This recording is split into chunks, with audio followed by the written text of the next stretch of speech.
السلام عليكم ورحمة الله وبركاته. ازيكم عاملين؟ يا رب تكونوا بخير. خلصت المسرحية، خلص دوري مرجان أحمد مرجان، الحمد لله.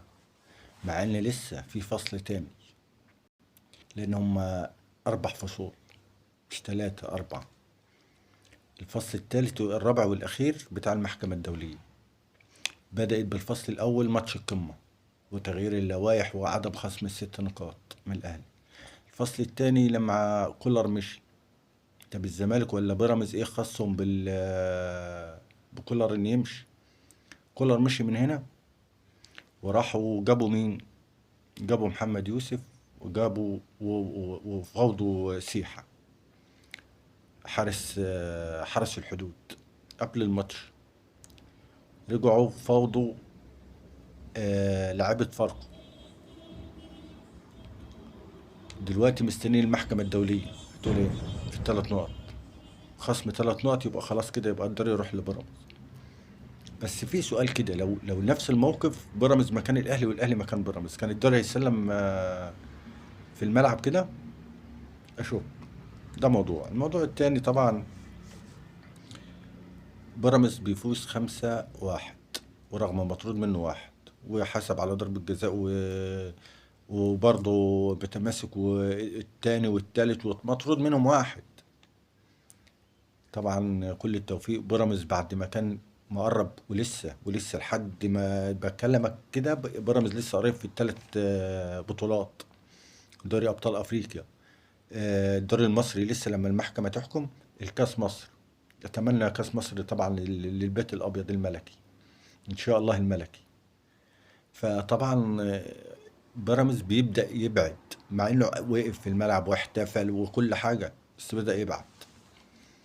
فكل التوفيق لبيراميدز ان شاء الله كده، ونشوفها كده واخده دوري ابطال افريقيا يوم الاحد ان شاء الله، وكله يساندها كده، والملعب يبقى مليان على الاخر. تعالوا نتكلم بقى على حاجه كده صغيره. احنا رايحين جايبين حكم اسمه اوسكار، حكم اجنبي، رئيس لجنه حكام. يعني على ابو ايه، يعلم التحكيم، يعلم الحكام بتاعتنا. ده التحكيم بتاع ماتش الاهلي وفاركو، بتشوف في مركز شباب احسن من التحكيم ده. ايه الخطوط اللي معموله، والهدف الاول للاهلي، وهدف بن شرقي، والحارس الطرد. الطرد بتاع الحارس ده مش طرد، بس امام عاشور مثل تمثيل يعني ينفع يمثل في مسرح مصر. ايه ده؟ مثل ما لمسوش، بس هو المخرج اللي بيعيد اللقطة بيعيد اللي على مزاجه، ما بيعيدش اللقطة زي الهدف الأولاني. برضو عادوا مرة، وعادوا بقى من 5 6 زوايا تشوفه تقول ده مستسلم. ما بيجيبلكش، يفتحلكش الكادر كده وتسمع بقى 5 كاميرات و6 كاميرات، الكلام اللي بنتكلم فيه على طول ده. بدأت بالمخرج، مخرج المباراة، بالمعلق، معلق المباراة، ماشي، والبالفار بالتلاتة، وحامل الراية 4. ال4 مشتركين في الجرائم اللي احنا بنقول عليها، اللي جايبين مدرب سوري، رئيس لجنة حكام أجنبي يدرب الحكام. والتحكيم بتاعهم لو مركز شباب مش هتلاقي التحكيم ده، مش هتلاقي التحكيم ده. فمش عارفين احنا، والله ما عايزين، مش عايزين يعني ايه، مش بنحقد على الاهلي، يعني والله ما بنحقد عليه، لا، بس لما ياخد حاجه عاوزين نقف نسقف له كده. ما نقولش ايه، ما نقولش خدها كده، ما نقولش خدها بالتحكيم، ما نقولش خدها عارفين انتوا المواضيع بتمشي ازاي، كل حاجه باينه قوي. يعني يا اهلي انت جايب صفقات ورايح كاس عالم، فمش هتفرق معاك ال3 نقط دول، ومش هيفرق معاك الدور ال45. والله لو 150 دوري ما فارقه، بس اللي فارق ان الناس بقت ظاهره قوي، يعني كل حاجه بقت باينه. امام عاشور كان هيكسر الباب وهو بياخد بنته. آه، طبعا حركه زي ما حصلت من موسمين كده مع شيكابالا، وتوقف ايام الاستاذ احمد مجاهد، وتوقف تقريبا 8 شهور، 8 شهور، عشان قال له انا هنزل احتفل، وقال له انت اهلاوي، قال له كده بس. لا بقى لا بلطج، ولا مسك الباب بقى خبط كده ولا تقريبا كان بيزعق، ما اعرفش الالفاظ اللي طلعت ايه بصراحه عشان ما. لكن خبط الباب كده والفيديو موجود وشفته. فطبعا حاجات بتشوفها في النادي الاهلي وفي الدوري المصري بس إيه والله الاهلي ما هو محتاج كده، يعني الاهلي فعلا والله ما محتاج، لا محتاج ان انت تساعده بحكم، ولا محتاج ان انت تساعده بثلاث نقط، ولا محتاج ان انت لا. اللي موجود في الملعب موجود، اديله حقه، كل واحد ياخد حقه بس. ما هو ما احنا عارفين وشايفين الدنيا ماشيه ازاي. كلام حازم امام لما قال الراجل بيصلي وما بيسيبش وقت، وطلع لما يجي عند الجون او التسلل او الكلام من ده بيتحول، الكرة بتخليه يتحول. لا، ما هي لا، الكرة مش كده.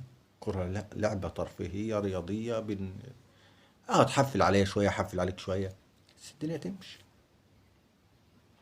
لكن لا، اللي احنا بنشوفه احنا عايزين والله، عايزين نتفرج على كورة، عايزين نتفرج على الدوري المصري، عايزين الدوري المصري يرجع لينا. الدوري المصري ما بقتش لينا كده، احنا بقينا نكره الكرة المصرية، بقينا خلاص مش قادرين، مش هنهتم بيها. اللي الناس كانت بتقعد تستنى الماتش إيه، الاهلي يلعب امتى، الزمالك يلعب امتى، يوم بعد كده نستنى الماتش. دلوقتي الناس خلاص هتبدأ تبعد عن الكرة المصرية، تبص بقى للدوري السعودي، تبص بقى للدوري الإنجليزي زي ما بتبص وتركز مع الدوريات الكبيرة اللي بره. بص على الدوري المغربي كده ولا الدوري الجزائري، مش هقول لك بقى بره كده في أوروبا ولا لا، دول جنبيك. مصر الأهلي والزمالك هم بره بيتغنوا بالأهلي والزمالك. الكورة ما بقتش هي حلوة خالص في مصر، بقت الاتجاهات ماشية جنب واحد كده، يعني ما بتميلش مثلا 55 45 50 50 60 لا، بقت 90 95. لا مش كده، احنا عايزين نتفرج على كورة. والناس دي اعملوا حساب ان انتوا النهارده دنيا وبكره اخره. احنا يعني في 10 ذو الحجه. فطبعا اللي بنشوفه في الرياضه المصريه هيكرهنا نتفرج على الكره المصريه. هنتفرج نتفرج بقى الدوري الانجليزي، الدوري الالماني، الدوري السعودي، والله بص على الدوري السعودي عامل ازاي، بص على الدوري السعودي عامل ازاي. فالموضوع بقى ماسخ قوي في مصر، يعني اتمنى انها تنضف. شكرا، وما تنساش اللايك والاشتراك في القناه. شكرا والسلام عليكم.